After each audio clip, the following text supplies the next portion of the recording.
Vito berdiri di depan pintu dan memandang sebuah kertas yang ditempel di sana. Malam ini kamu tidur di kamar tamu. Dia menjadi kaget.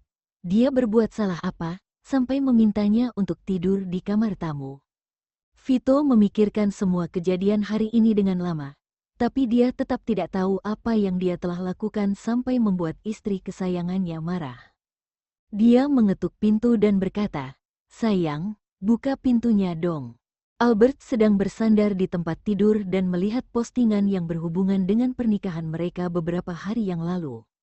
Begitu mendengar suara Vito, dia mengangkat kepalanya dan memandang ke arah pintu, lalu mengalihkan pandangan dari sana dan melihat Instagramnya.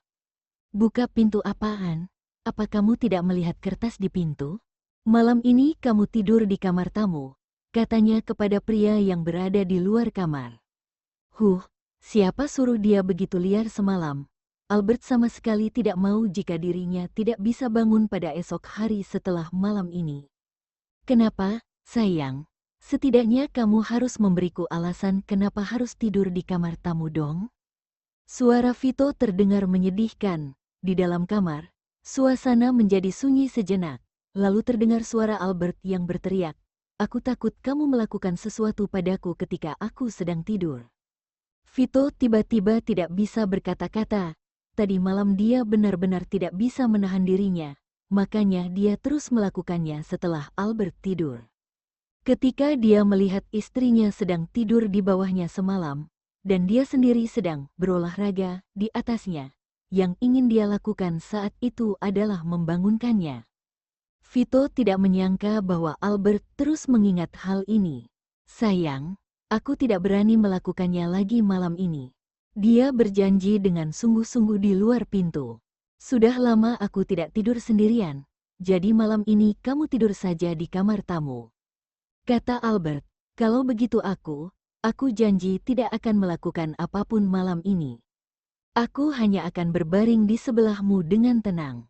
Bujuk Vito, "Aku sudah mau tidur, jadi kamu jangan ganggu aku." Dia membuka selimutnya dan berbaring, lalu berkata kepada pria yang berada di luar, "Selamat malam." Begitu mendengarnya, Vito menjadi cemas. Lalu dia mengetuk pintunya dan berkata, "Sayang, buka pintunya dong." Membiarkan dia tidur di kamar tamu, dia tidak akan bisa tidur. Albert menarik selimut dan menutupi kepalanya, lalu dia bersembunyi di bawah selimutnya untuk membaca komentar di Instagram. Kemarin, seorang pria tertentu telah menggunakan akun Instagram artisnya untuk memposting sebuah postingan. Lihat dari jam postingannya, seharusnya itu diposting ketika mereka sedang dalam perjalanan menuju ke tempat pernikahan. "Albert Liam, aku mencuri akun Instagram istriku untuk memposting postingan. Dia masih belum tahu bahwa hari ini adalah hari pernikahan kami. Kami sedang dalam perjalanan menuju pemotretan iklan." Video itu dimulai dengan Albert yang berjalan keluar dari kamarnya setelah selesai merias wajahnya. Lalu dirinya menebak bahwa Vito adalah pemeran utama pria dari iklan perusahaan VSL. Di akhir video, Albert digendong oleh Vito menuju ke mobil pengantin dan setelah itu, mobilnya melaju dengan cepat. Para penggemar terus memberikan komentar romantis dan lain-lain di kolom komentar. "Ah, hati remajaku meledak. Vito romantis banget, keren. Dewi Albert juga cantik sekali. Dia benar-benar sangat memukau. Kenapa aku jadi pengen nangis?" Ketika Dewi Albert bertanya lagi kepada Vito apakah dia adalah pemeran utama cowok dari perusahaan VSL. Kata-kata Vito, "Menurutmu, selain suamimu, siapa lagi yang pantas untuk dapatkan pemeran utama pria kali ini? Benar-benar top banget." Dan Dewi Albert sangat polos dan lucu. "Aku gak mau banyak bicara lagi. Aku mau pergi nonton siaran langsung pernikahan mereka." Beberapa hari ini aku terus menonton siaran langsung keseharian mereka sebelum pernikahan. Akhirnya tiba juga hari pernikahannya. Romantis banget sampai pengen nangis. Selama beberapa hari ini, aku merasa dilema ketika menonton siaran langsungnya. Aku harap Dewi Albert bisa menyadari bahwa dirinya tidak datang untuk melakukan pemotretan iklan, melainkan untuk menggelarkan acara pernikahannya. Tapi kadang-kadang aku berharap dia tidak akan menyadarinya sampai hari pernikahannya. Vito benar-benar sangat memanjakan Dewi Albert.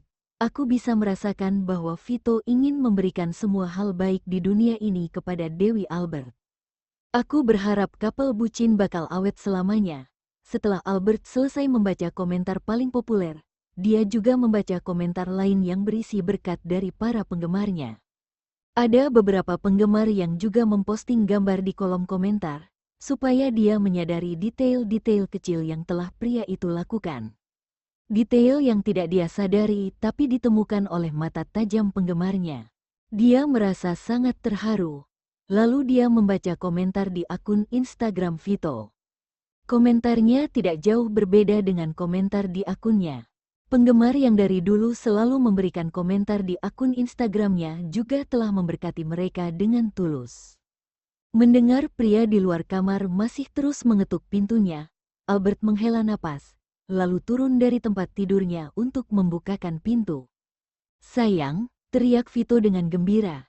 Dia mengira istrinya benar-benar serius membiarkan dirinya tidur di kamar tamu malam ini. "Masuk." Albert menarik telapak tangannya dan melihat jari-jarinya agak memerah karena terus mengetuk pintu. "Sakit gak?" Vito tertegun sejenak sebelum menyadari apa yang Albert tanyakan. "Tidak sakit," dia tersenyum sambil memeluknya.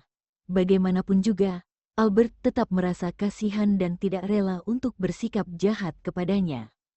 "Jangan ganggu aku malam ini, aku merasa sedikit tidak enak badan." Albert menepuk tangan Vito dan memberi isyarat agar dia melepaskannya.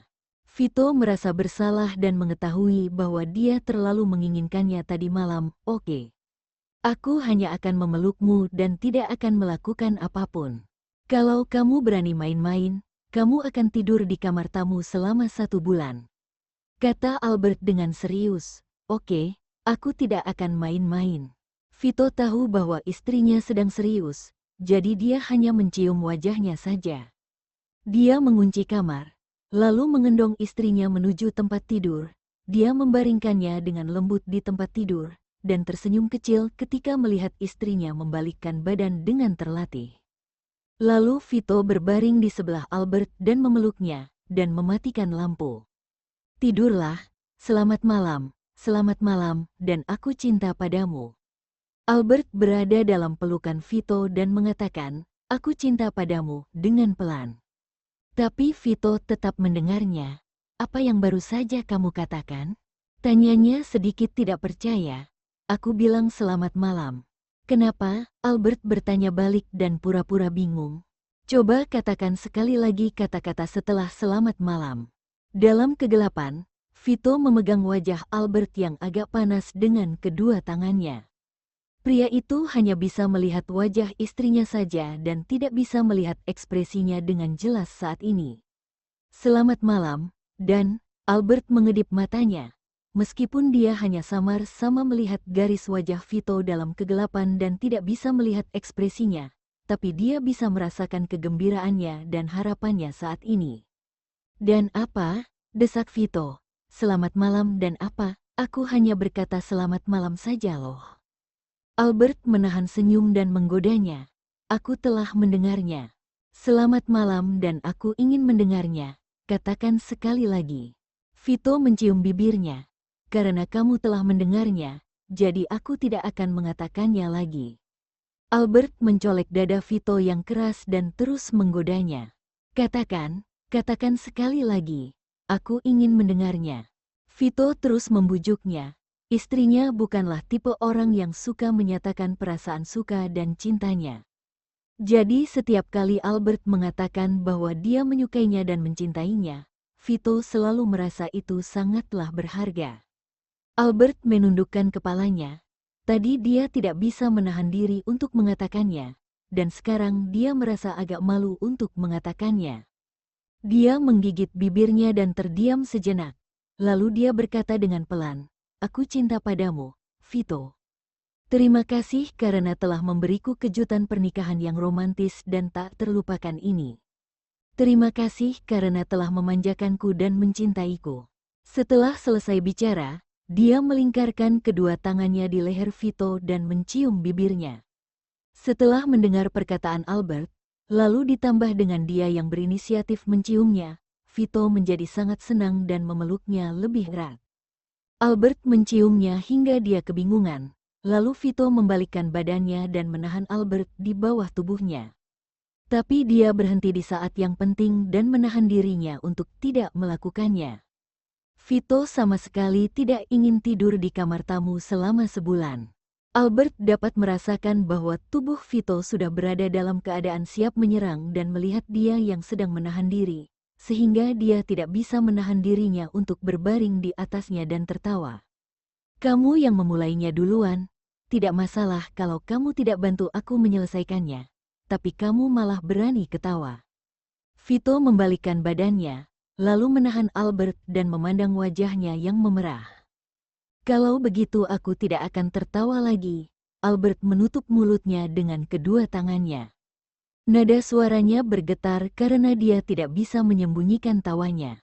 Vito menundukkan kepalanya dan menggigit bahunya. Rasa sakit di bahunya membuat Albert tidak bisa menahan diri untuk tidak berteriak.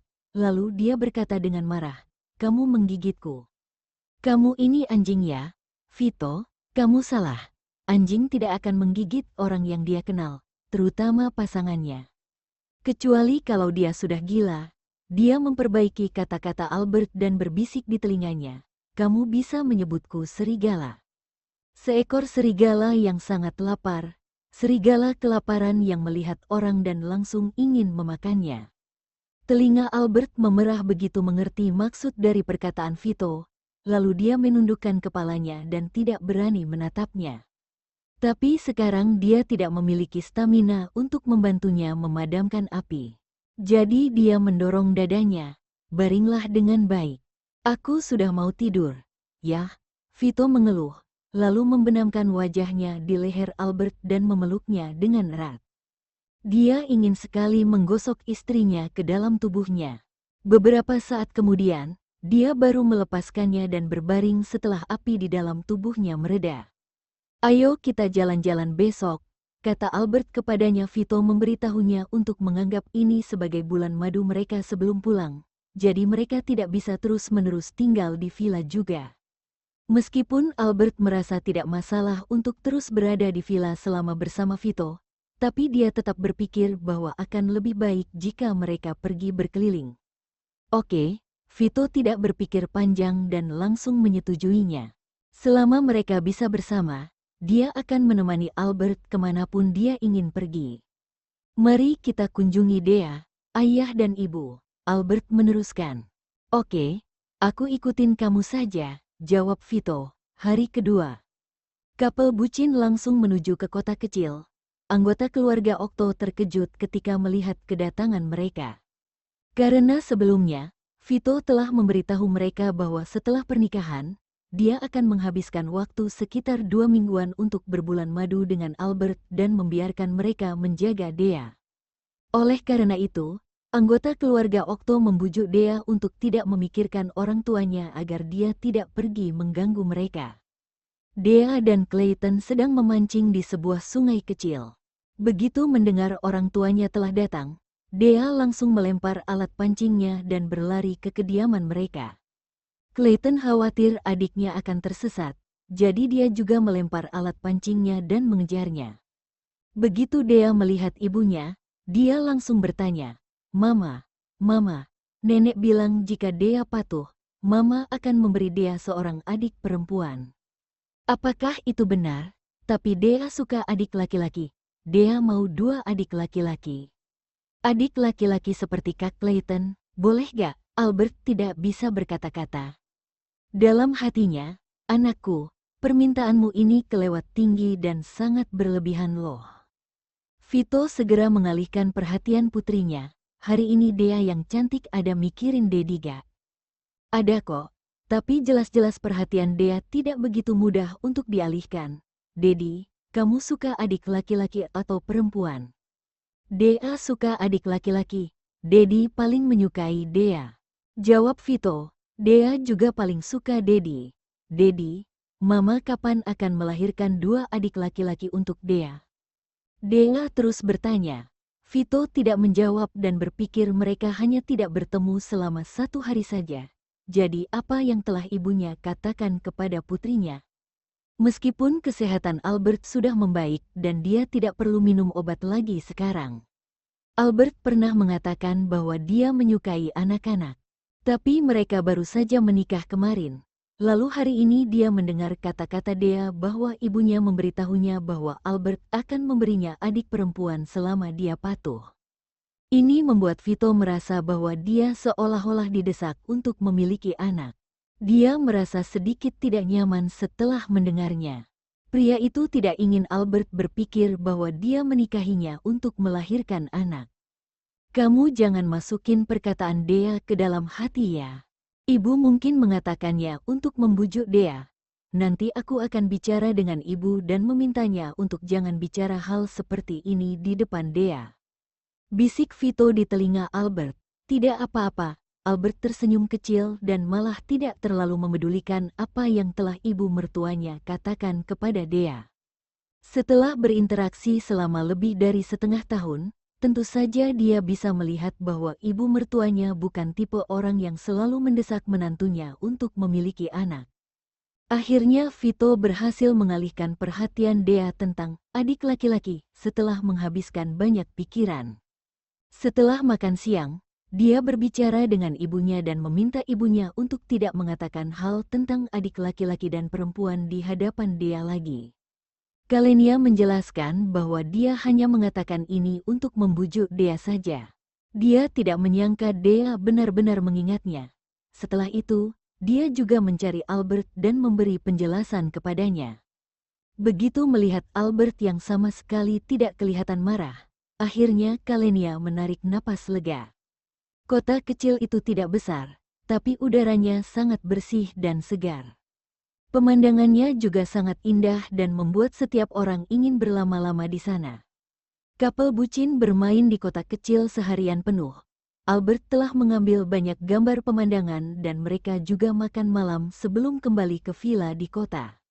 Karena status dan profesi Ezra agak istimewa, jadi dia tinggal di sana selama 1 hari lagi, lalu kembali ke negara bersama Kina. Ezra juga meninggalkan beberapa penjaga Tane dan pengawal untuk melindungi keluarganya dan 2 anak kecil. Para orang tua dari keluarga Octo dan keluarga Libra menetap di kota kecil selama seminggu sebelum kembali ke kota Leicester dengan 2 anak kecil.